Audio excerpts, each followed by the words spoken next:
Se você acha que a maior ameaça ao Evangelho era uma espada, você vai se surpreender. Porque em Icônio, Paulo e Barnabé não enfrentaram primeiro a violência, enfrentaram algo mais perigoso, a desconfiança. Uma mentira bem colocada, um boato repetido, um sussurro que vira sentença.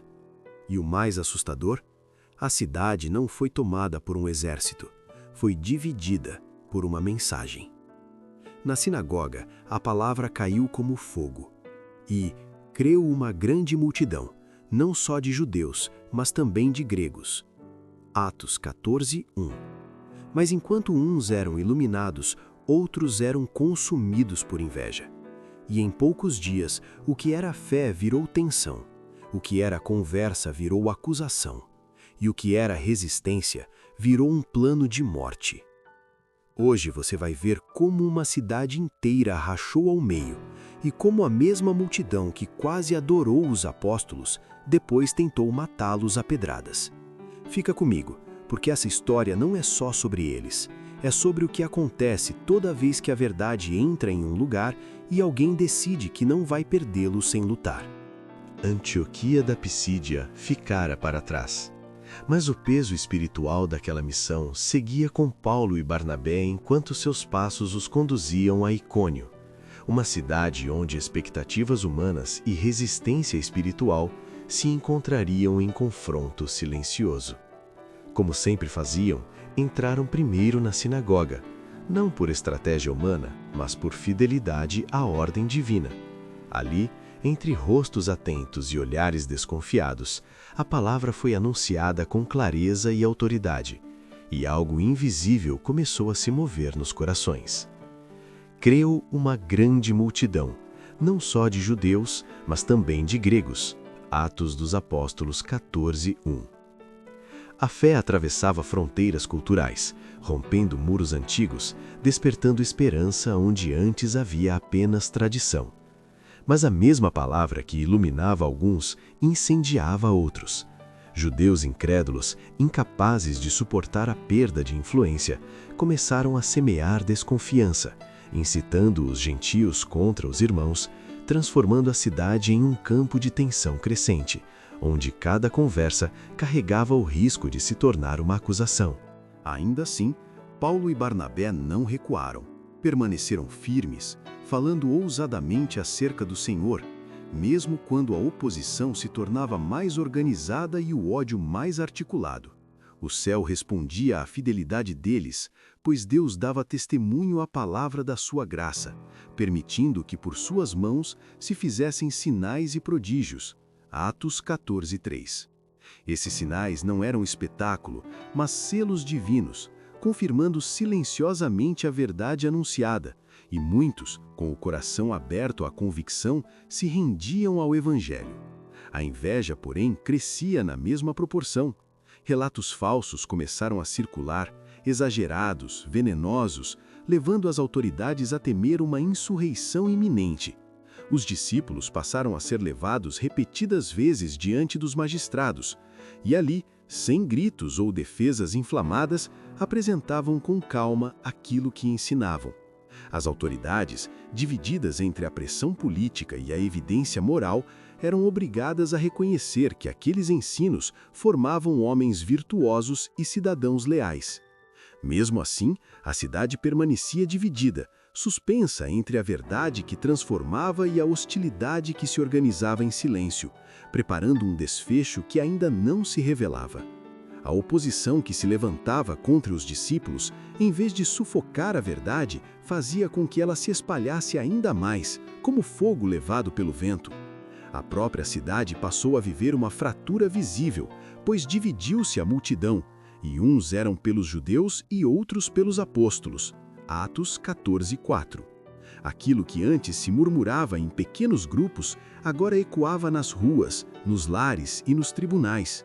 Os líderes judeus, tomados por ira crescente, decidiram que palavras já não bastavam.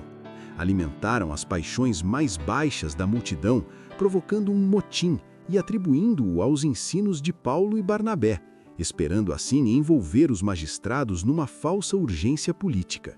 O plano era rápido e brutal, impedir qualquer defesa, lançar a turba contra os apóstolos e encerrar ali, à força, a obra iniciada. Mas o perigo chegou aos ouvidos de Paulo e Barnabé por meio de amigos improváveis, incrédulos que, mesmo sem aceitar a mensagem, reconheceram a injustiça que se armava. Advertidos, eles partiram em silêncio, deixando para trás uma comunidade nascente, sustentada apenas pela fé recém-plantada, mas com o firme propósito de retornar quando a fúria se dissipasse. Expulsos de Icônio, seguiram para Listra e Derbe, na região da Licaônia, entrando agora em um território dominado por superstição e idolatria, onde o nome do Deus vivo jamais fora compreendido com clareza. Em Listra não havia sinagoga, apenas um templo dedicado a Júpiter, e um povo acostumado a interpretar o divino por meio de mitos e rituais antigos.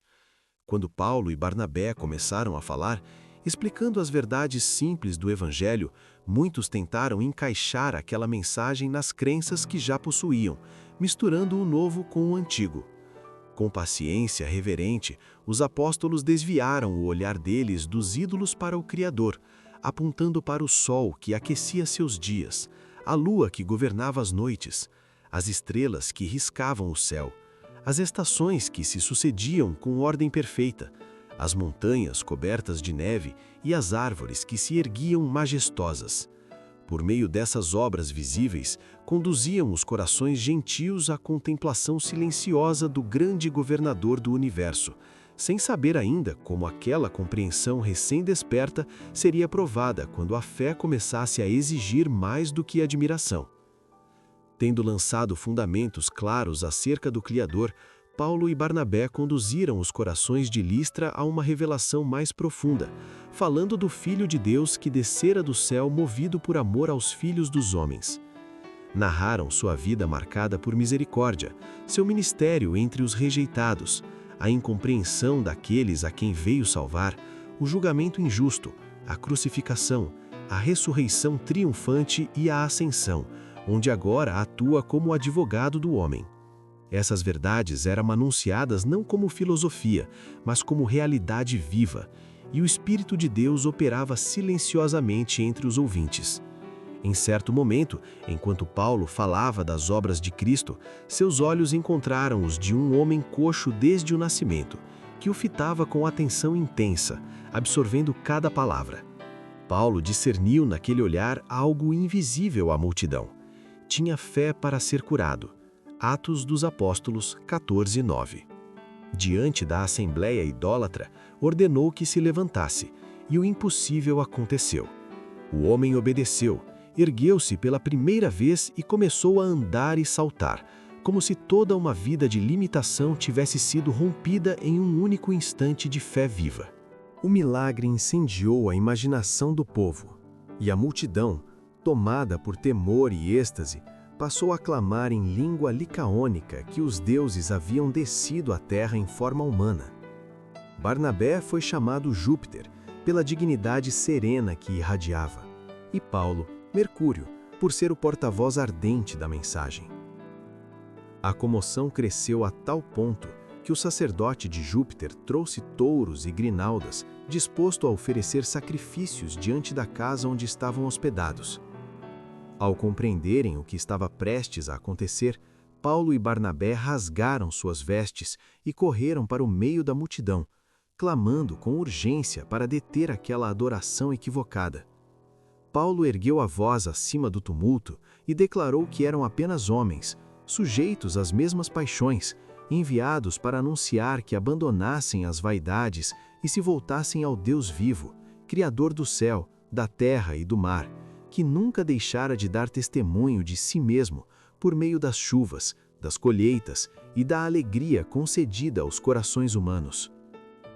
Ainda assim, a multidão resistia em abandonar sua crença, e com dificuldade extrema, os apóstolos conseguiram impedir os sacrifícios, deixando no ar uma tensão espiritual profunda, onde a verdade havia sido ouvida, mas ainda lutava para ser plenamente aceita. Os listrianos insistiam que haviam visto com os próprios olhos o poder que se manifestara por meio dos apóstolos, pois o coxo que nunca andara agora se movia com alegria e força incontestáveis.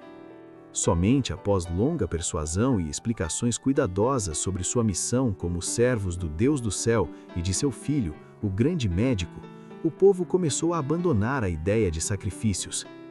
Mas aquela atmosfera frágil foi violentamente rompida quando chegaram judeus de Antioquia e Icônio, inflamados pela inveja, determinados a destruir o que havia sido construído.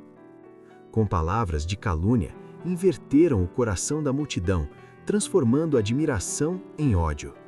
O mesmo povo que quase os adorara como deuses, agora se deixava levar por fúria cega, convencido de que Paulo era digno de morte. Incitados a agir sem permitir qualquer defesa, avançaram com violência e Paulo foi apedrejado sem piedade. Ferido, lançado ao chão, lembranças do martírio de Estevão cruzaram sua mente enquanto a turba o arrastava para fora da cidade, cuidando que estava morto. Atos dos Apóstolos 14:19. Deixando atrás de si silêncio e dor. Ao redor daquele corpo ensanguentado reuniram-se os novos crentes, fiéis apesar do medo, e ali, entre lágrimas, testemunharam o inesperado. Paulo se ergueu, louvando a Deus, como sinal vivo de que o poder divino ainda sustentava sua obra. Entre os que presenciaram esse momento estava um jovem chamado Timóteo, cuja fé seria marcada para sempre por aquela cena de sofrimento e perseverança. No dia seguinte, seguiram para Derbe, onde muitas almas abraçaram a Cristo, mas o coração dos apóstolos não permitiu abandonar os recém-convertidos. Desafiando perigos, retornaram a Listra, Icônio e Antioquia, fortalecendo os discípulos e exortando-os a permanecer firmes na fé, mesmo diante do opróbrio e da perseguição. A obra avançava, mas cada passo agora carregava o peso do risco constante, como se a verdade precisasse atravessar novamente o fogo para provar sua permanência.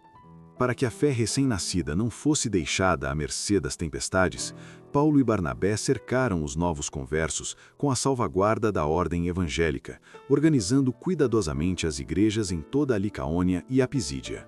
Onde quer que houvesse crentes, eram estabelecidos oficiais, e um senso claro de responsabilidade espiritual passava a reger a vida da comunidade.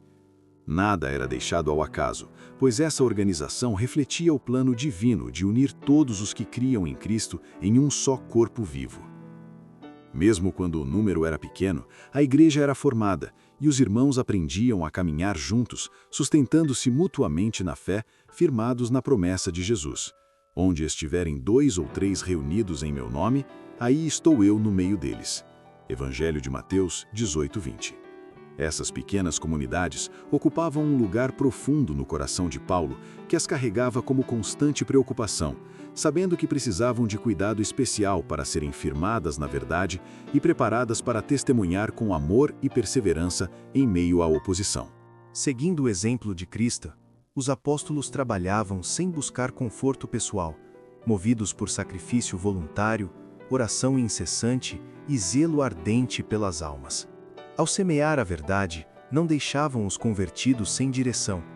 Ofereciam instruções práticas, moldando o caráter, despertando o senso de missão e formando obreiros fiéis, como no caso de Timóteo. Assim, quando precisavam partir, a fé daqueles que ficavam não enfraquecia, mas crescia, fortalecida por ensino sólido e espírito abnegado. Essa base cuidadosa explicava o êxito que acompanhava a pregação entre os gentios. A primeira viagem missionária aproximava-se do fim, e confiando ao Senhor as igrejas recém-organizadas, Paulo e Barnabé seguiram para Panfilha, anunciaram a palavra em Perge, desceram a Atália e dali navegaram de volta para Antioquia, levando consigo não apenas relatos de vitória, mas o peso silencioso de comunidades jovens que agora precisariam permanecer firmes enquanto novas provas se aproximavam. Se essa mensagem falou com você, não deixa ela morrer aqui. Deixa o like, isso ajuda o vídeo a alcançar mais pessoas. Comenta aqui embaixo, em qual parte dessa história você mais sentiu Deus falando com você. E se inscreve no canal, porque aqui a gente não só assiste a Bíblia, a gente entra nela entende o contexto e fortalece a fé para a vida real. Ativa também o sininho para não perder os próximos vídeos.